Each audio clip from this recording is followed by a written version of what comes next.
ऐं पाक बि एतिरी आहे जो रमज़ान जो महीनो आहे। अम्मा खातूने जन्नत रोज़े सां 15 रमज़ानुल मुबारक जो ॾींहुं आहे। कहिड़ो जवाब ॾियो कहिड़ो? अम्मा खातूने जन्नत मतां तव्हां सोचो त एसीअ में रहंदी हुई। तव्हां सां जो घर वारियूं पिया आहिनि, अलाह कंदो मुंहिंजी भेनरूं ॿुधंदियूं हूंदियूं। चौथों पंजो महीनो थींदो आहे, ॾाक ॾाका में कमु शुरू थींदो आहे। रमज़ान शरीफ़ असां पेट सां केरु थो रोज़ा रखे। अम्मा खातूने जन्नत पंहिंजी चकी पाण पीहंदी हुई, घरे जो कमु पाण कंदी हुई।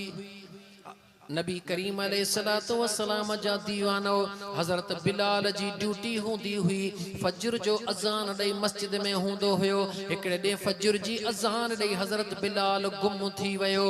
महबूब करीम अलैहिस्सलातु वस्सलाम अची विया, तवज्जह कयो बिलाल मौजूद न हुयो। हुज़ूर फरमायो इंतज़ार कयो त बिलाल अचे, इंतजार कयो त बिलाल अचे। आका गुलाम जो इंतजार पियो करे। सुहिणो बिलाल अची पहुतो, नमाज थी वई। नमाज थियण खां बाद यकीनन मुंहिंजा महबूब रहमतल लिल आलमीन सल्लल्लाहु अलैहि व आलिहि वसल्लम पंहिंजे सहाबा जे जमायत खे ॿुधाइण चाहिनि पिया बिलाल काॾे वियो हुए अज़ान ॾेई करे। छो त मुअज़्ज़िन खे अज़ान ॾियण खां बाद सवाइ कंहिं ज़रूरत जे मस्जिद का बाहर निकरण मुनासिब नाहे। बिलाल काॾे वियो हुए या रसूल अल्लाह सल्लल्लाहु अलैहि वसल्लम महबूबन करीमन हुक्म कयो हुयो त मुझे बचड़ी फातिमा जी खिदमत में कमकार में हथड़ो वडाईंदो कर। मुझा आका अज़ान ॾेई बस कयुम त महबूबन जी बचड़ी नमाज जे तैयारी ला वई। मूं ॾिठो त मौक़ो मिली वियो आ। वनी जल्दी में थोड़ो हसनैन करीमैन उथी वया। उन्हनि खे वनी परचाया त मुझी अम्मा सुकून सां नमाज पढ़े त मां मुस्तफ़ा जो गुलामन में नालो लिखराए वठा। जागो था अज़ीज़ाने मन। उन अम्मा फातिमा ज़हरा सलामुल्लाह अलैहा 15 रमज़ान मुबारक ते कहिड़ो रमज़ान जी तारीख़ याद कयो? कहिड़ी तारीख़?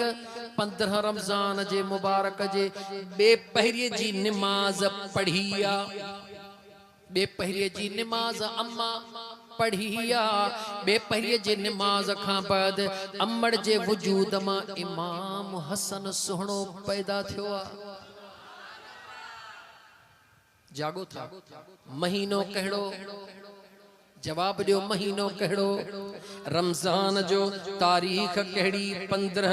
नमाज अम्मा कहिड़ी अदा कई? बे पहिरीं जी नमाज अदा थी वई आहे। नमाज खां बाद इमाम हसन पाक अम्मड़ जे पाक वजूद मां बाहर आयो आहे। थोड़ो दिल खे संभाले वेहो आशिको मस्तो दीवानो। टे पहिरीं जी नमाज जो टाइम थियो। हुआ हिकिड़ो मुसल्लो अॼु ॿ मुसल्ला। हिकिड़े ते इमाम हसन जी अम्मा बीठी आ त हिकिड़े मुसल्ले ते इमाम हसन खे सुम्हारे रही आ।